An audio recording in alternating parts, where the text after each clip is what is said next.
ये बताइएगा कि मौलाना को इसके बदले मिलेगा क्या? ये बड़ा अहम सवाल है साहब। ज़ाहिर है जब आप इस तरह कोई बिज़नेस डील करते हैं, कमर्शियल डील करते हैं, पॉलिटिकल डील करते हैं, there are no free lunches. और मौलाना साहब को ये सवाल मैंने किया था जो रह गया था कि जनाब ये सारे लोग जब आपसे मिलने आते हैं कोई शर्मिंदा नहीं होते ये जब आपके साथ इन्होंने ये सलूक किया इन्होंने कि जब पावर बांटी जा रही थी तो आपको नहीं बुलाया चौधरी शुजात साहब के घर? उस वक्त तो सारे जरदारी साहब, नवाज शरीफ साहब, शहबाज शरीफ साहब, बाकी सारी कौम इकट्ठी थी वहाँ पे और एक आप अकेले गायब थे।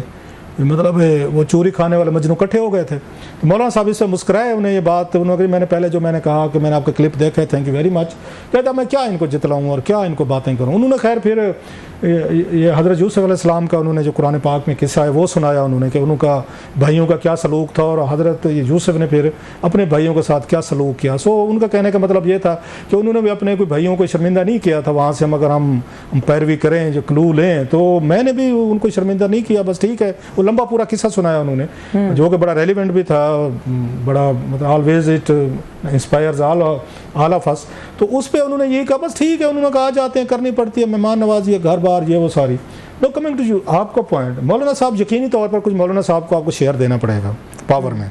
वो साहब जरा अभी वो बातें सामने नहीं आएगी मौलाना साहब क्या मांग रहे हैं, कैसे मांग रहे हैं। बल्कि इसमें दरमियान में गुफ्तगू भी है, मैं भूल गया कि उन्होंने वहाँ पर ये बैठे बैठे ये बात भी हुई कि आपने एक मुल्क को नाराज़ कर दिया है आपने, वो जिनसे उन्होंने वो टेलीफोन करवाया था। सो मौलाना साहब ने आज उस बात को भी कंफर्म किया है कि हाँ किसी मुल्क से फ़ोन आया था। मौलाना साहब उनकी एम्बेसी भी गए, तो मैं नाम नहीं लेता, एक अरब मुल्क है, अच्छा नहीं लगता, हालांकि वहाँ पर नाम लिया भी गया और उन्होंने हामिद मीर साहब बैठे हुए थे, उनको कहा भी थे, उन्होंने कहा भी सही कि आपकी स्टोरी। तो मीर साहब ने कहा आपने मुझे नहीं बताया था कि आपको किस मुल्क का फ़ोन है, मुझे किसी हुकूमती वजीर से पता चला था, जो कि जर्नलिस्ट का राइट होता है को खबर दे, ब्रेक के, बड़ी स्टोरी थी।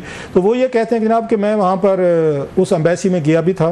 तो मौलाना साहब उस एम्बेसी से भी होकर आए हैं जिन्होंने इनको फ़ोन किया था कि आप इन तरमीमों में वोट डालें, तो उनसे मिल रहे हैं। तो लगता ये है कि उनको मिलने के बाद ही मौलाना साहब ज़रा थोड़े से वो सॉफ्ट हुए हैं, जो मैंने आपको चीज़ें बताई हैं वो रेडी हुए हैं। और उन्होंने कहा जनाब कि मैंने भी उनको यही बताया जनाब कि वज़ीर जो हैं ये सारे उन्होंने बातें शुरू कर दी थी कि हमने मौलाना साहब को राज़ी कर लिया है।